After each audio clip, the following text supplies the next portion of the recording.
اللہ تعالیٰ کون ہیں؟ دوستو، قرآن مجید کا مقصد معلوم ہونے کے بعد تمہارے دل میں یہ خیال آتا ہوگا کہ اللہ تعالیٰ کون ہیں۔ تو دوستو سنو، اس کی ذات کو سمجھنا تو عقل کا کام نہیں۔ اللہ تعالیٰ اپنے متعلق قرآن میں فرماتا ہے کہ اللہ تعالیٰ ایک ہے اور وہی عبادت کے قابل ہے۔ اس کی ذات میں اور اس کے کاموں میں کوئی شریک نہیں، نہ اس کی کوئی اولاد ہے نہ وہ کسی کی اولاد۔ وہ آسمانوں اور زمینوں کا نور ہے، وہ ہمیشہ سے ہے اور ہمیشہ ہی رہے گا۔ اس کو نہ نیند آتی ہے نہ آسمانوں اور زمینوں میں کچھ ہے، سب اسی نے ہی پیدا کیا ہے۔ بغیر اس کی مرضی کے کوئی اس کے سامنے کسی کی سفارش بھی نہیں کر سکتا۔ جو کچھ ہونے والا ہے اور جو کچھ ہو چکا ہے سب اس کو معلوم ہے۔ آسمانوں اور زمین میں کوئی چیز ایسی نہیں جو اس کے علم میں نہ ہو۔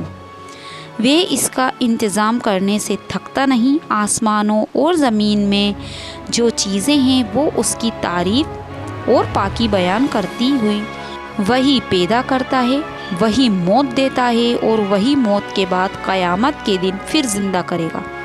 اللہ سب کچھ کر سکتا ہے، اس کی مرضی کے بغیر کوئی کچھ نہیں کر سکتا۔ جہاں کہیں بھی ہم ہوتے ہیں وہ ہمارے ساتھ ہوتا ہے، وہ ہمارے دلوں کی بات بھی جانتا ہے۔ وہی سب کو رزق دیتا ہے، جس کو چاہے تھوڑا، جس کو چاہے بے حساب۔ اس کے اختیار میں ہے، جسے چاہے سلطنت دے دے، جس کی چاہے سلطنت ہی چھین لے، اور جسے چاہے عزت دے، جسے چاہے ذلت دے۔ وہ کسی کو بھلائی دینا چاہے تو اس کو کوئی بدل نہیں سکتا، اور جو تکلیف کا مستحق ہے اسے بدلنے والا بھی کوئی نہیں۔ اسی نے آسمان، سورج، چاند، تارے، زمین اور ان کے درمیان جو کچھ بھی ہے سب کو ہماری خدمت پر لگا دیا۔ اسی نے ہماری اچھی اچھی صورتیں بنائیں۔ اس نے ہم کو اسی لیے پیدا کیا کہ اس کی عبادت اور فرما برداری کریں۔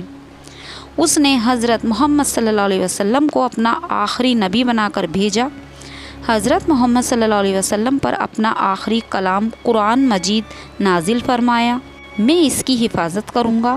ہم کو بتایا کہ ہم خود بھی قرآن مجید پڑھیں اور دوسروں کو بھی سمجھائیں۔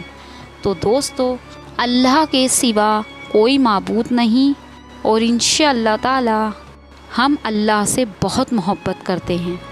اور میری اللہ پاک سے ایک ہی دعا ہے کہ اللہ پاک ہمیں ایمان کی راہ پر چلائے، ہمارا خاتمہ ایمان پر کرے۔ آمین ثم آمین۔